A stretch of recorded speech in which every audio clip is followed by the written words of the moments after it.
So, welcome once again to online Sunday morning gatherings of Trinity United Church in Portage la Prairie. We took a break for July, so we're glad you found your way to be with us today. We're trying to remember how to do everything. With technology, there are no silly questions. Believe me, this morning I had a little bit of an encounter with a different technology. So it's not actually as hot in the building as I make it look right now. I had a little quality time, little devotion time, locked in an elevator. So, hence the warm look. Well, I'm curious about how many of you have been paying attention to the Olympic Games over the last couple of weeks. Some? Yes?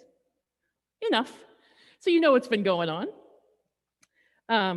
For the last 2 weeks in Tokyo, Japan, athletes from around the world have been participating in all kinds of sports, from running and jumping and swimming and diving and skateboarding and basketball and wall climbing, 41 different sports. And yesterday, I heard a radio announcer ask, what is something that if it were in the Olympics, you would win a gold medal for? And the first person I heard answer said couch sitting. Someone else said procrastinating. One even said fainting. Apparently she faints a lot. I don't think I'd want to win that one. I think I know someone who might get the medal for the most detailed toothbrushing. Can you think of an answer for you?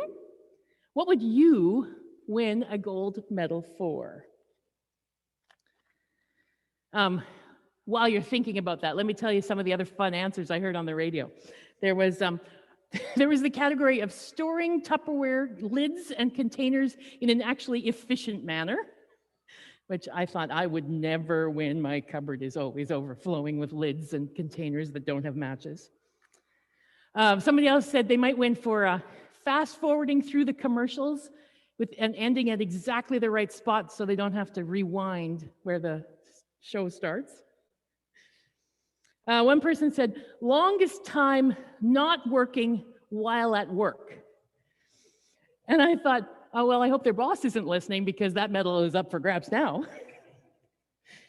There's another work-based category, how quickly you could get ready for work after hitting the snooze button 7 times.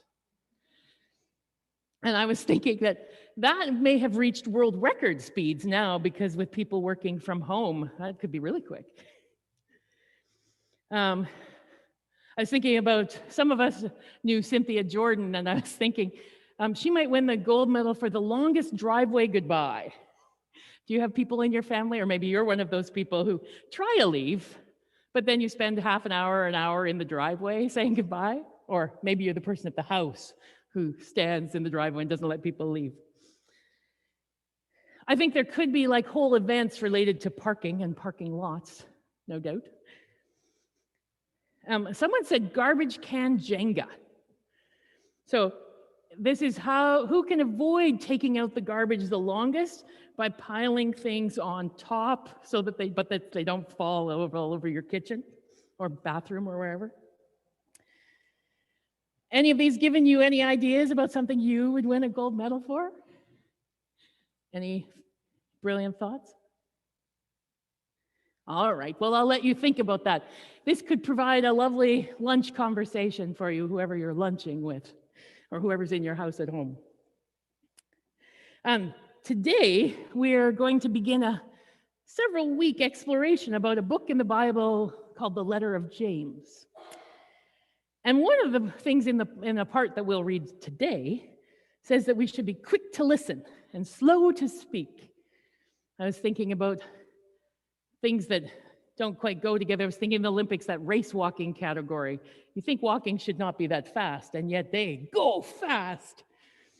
So I was thinking, quick to listen, whether we could be ones who win an Olympic medal for the way we listen and how quick we are to listen. But listening's hard. Don't you find listening is not as easy as you think it should be? I was thinking about things that stop us from listening well. Where did I put my mask? Oh, it's right there.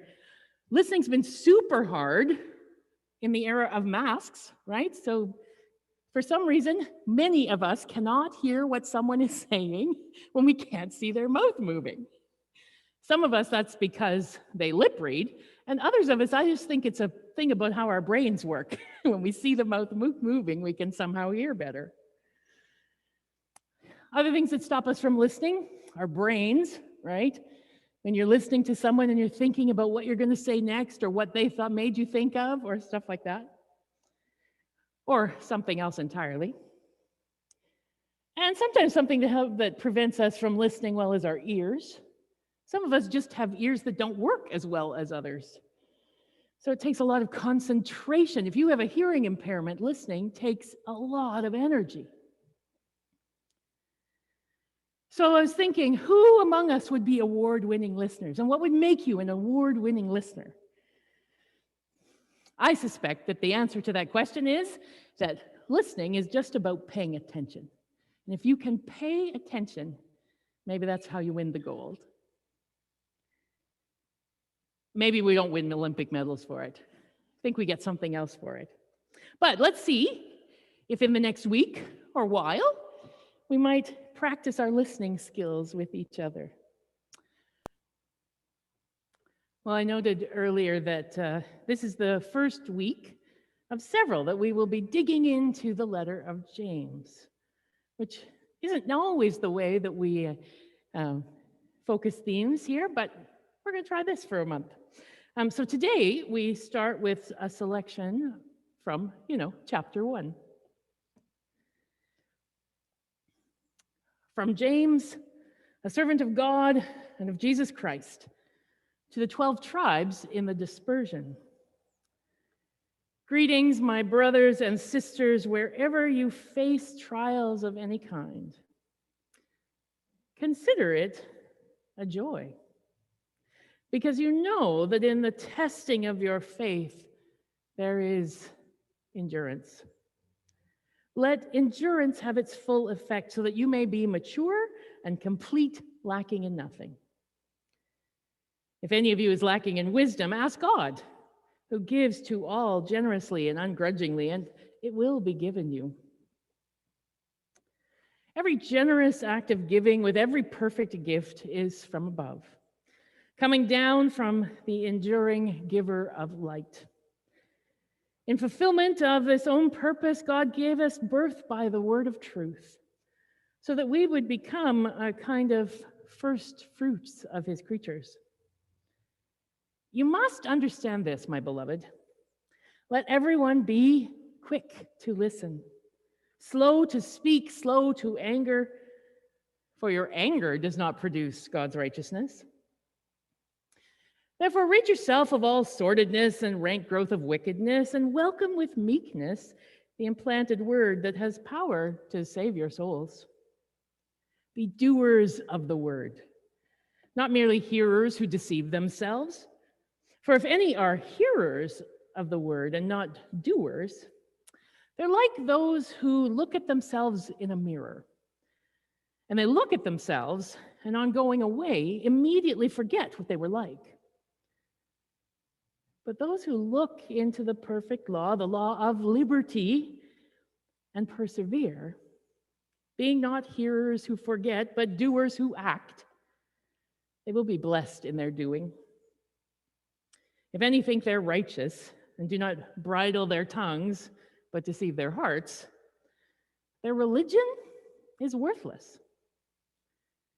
Religion that is pure and undefiled before God is this: to care for orphans and widows in their distress, and to keep oneself unsustained by the world.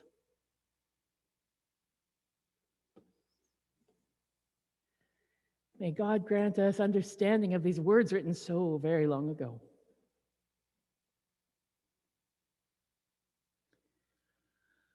Well, when I last addressed you in this way, it was June. The government of Manitoba had just introduced a plan for easing pandemic restrictions they called 4, 3, 2, 1 Great Summer. So here we are, well into the one great summer. Is it going great for you? It's not really great for me. And I'm not just talking about my elevator debacle this morning.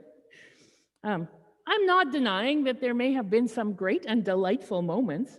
I hope there have been for you. If you're a Bomber fan, maybe you got to watch a game in person this week. And they won. If you're a fan of the Olympic Games, it's been a pretty emotionally satisfying couple of weeks with inspiring performances and personal bests and world records, and a pretty exciting women's soccer final. I read a couple of good books. I've enjoyed swimming outside, visiting in backyards with a few less insects than usual. The heat inspired me to rediscover the joy in a popsicle. But there is this ongoing gray sky that smells like fire and looks like rain, but there's no rain. Soil is powdery, grass is brown, livestock is having trouble finding feed, water levels are alarmingly low. The heartbreaking legacy of residential schools has entered our consciousness again and again as countless unmarked graves continue to be unearthed and people try to figure out the best pathways forward. An announcement or no announcement, COVID-19, its effects and its variants are still plaguing our world. I read yesterday that globally, only 1.1% of the population has received one dose of the vaccine. Many won't have even the opportunity to be vaccinated until 2023 or 2024, which will continue to allow the emergence of new variants. And while we in Manitoba have just come through, thankfully, that third wave, in other places, that fourth wave is marching along. And this week came the freedom announcement. Restrictions lifted. But not everybody's celebrating. Many have been very critical of what feels like a sudden and dramatic shift. There's a lot of confusion about what should or will happen next and how, combined with the questions about what's the school year going to look like with those under 12 who can't be vaccinated. It rather reminds me of the feeling of your first year living away from your parents or your family home. Off you go, little bird, fly, and off you go. And you're happy to be able to make your own decisions and do what you want when you want without someone else's rules or supervision. And yes, you can go out and drink every night, but should you? And yes, you can choose not to ever do any dishes or make your bed, and you can eat fast food for every meal. But is it good for you and those who live with you or around you or who care about you?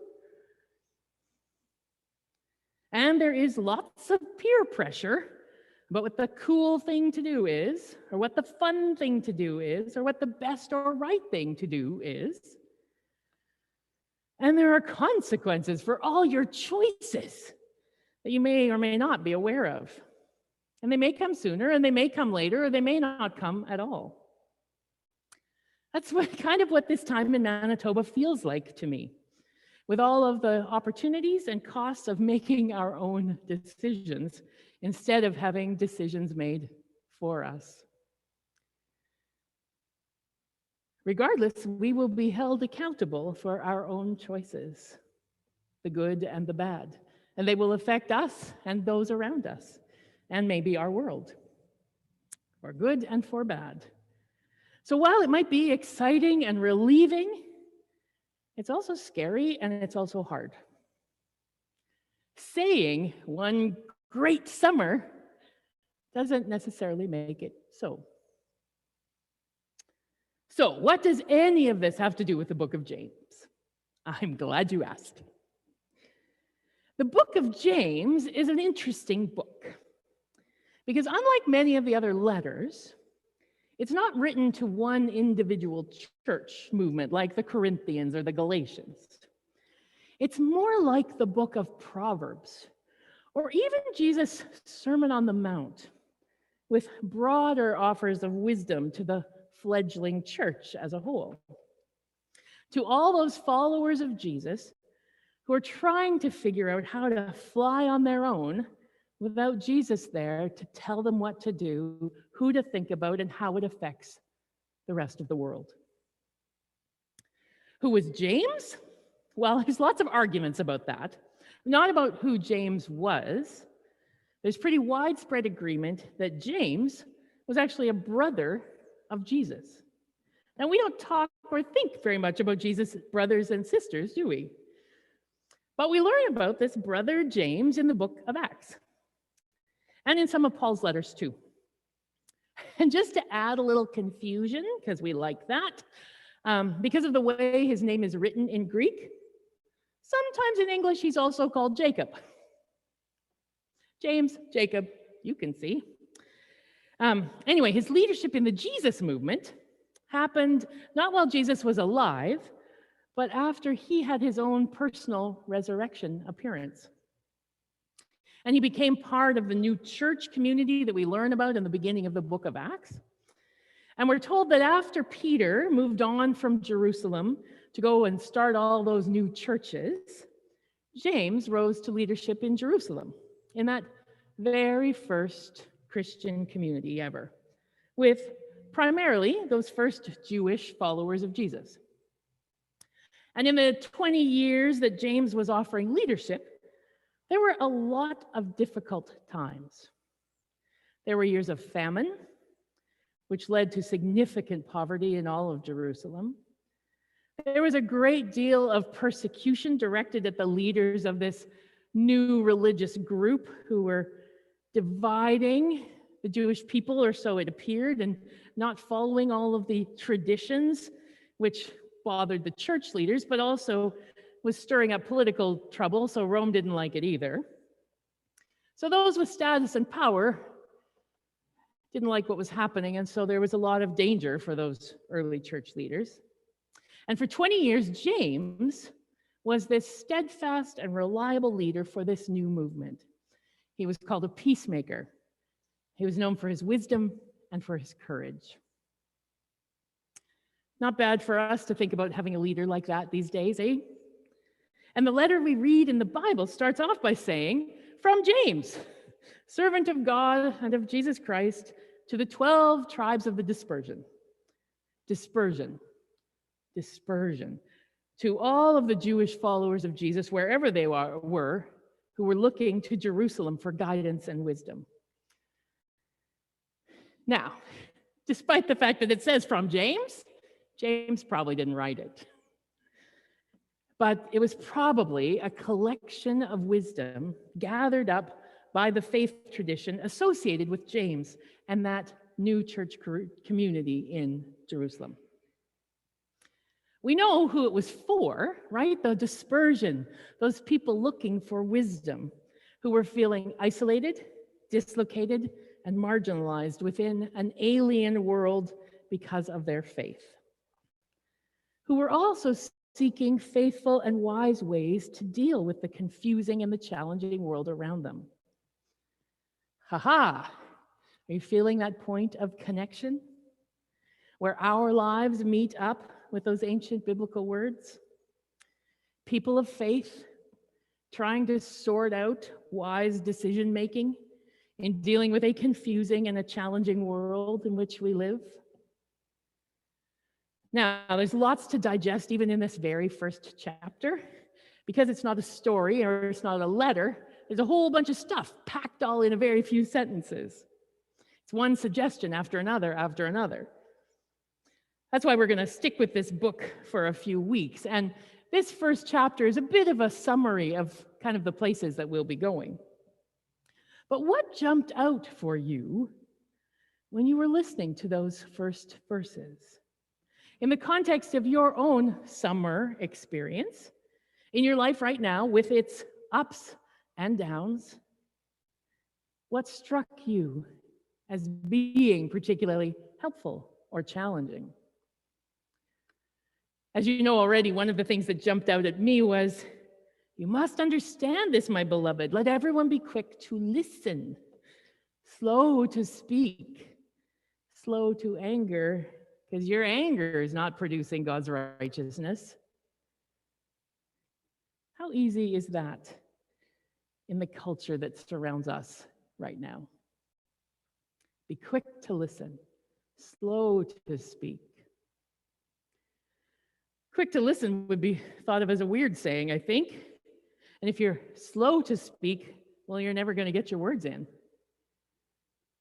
But I wonder if there is wisdom there for our conflicted times. This is a time when the world might need to make some space for those who have been slow to speak.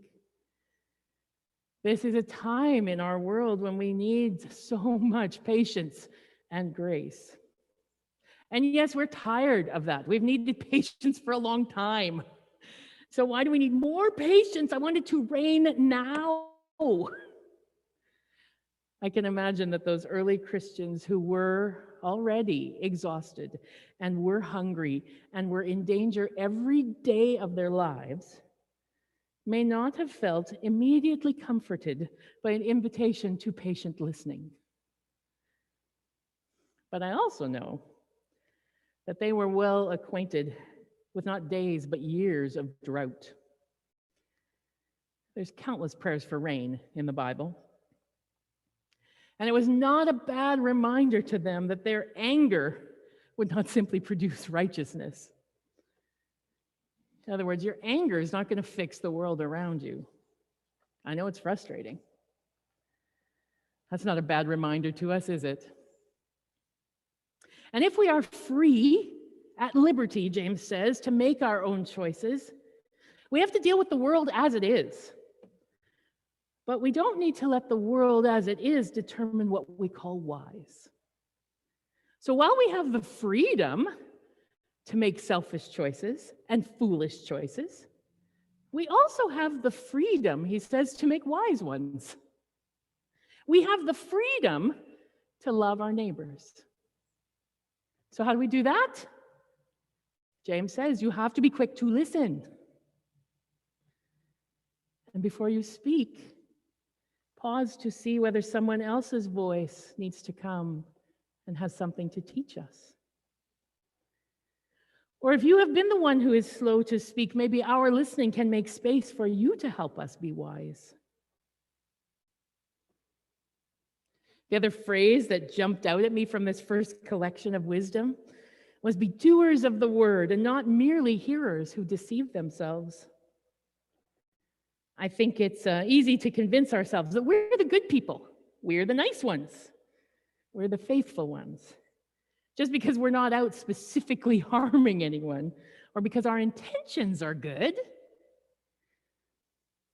James suggests we need to aim just a little bit higher.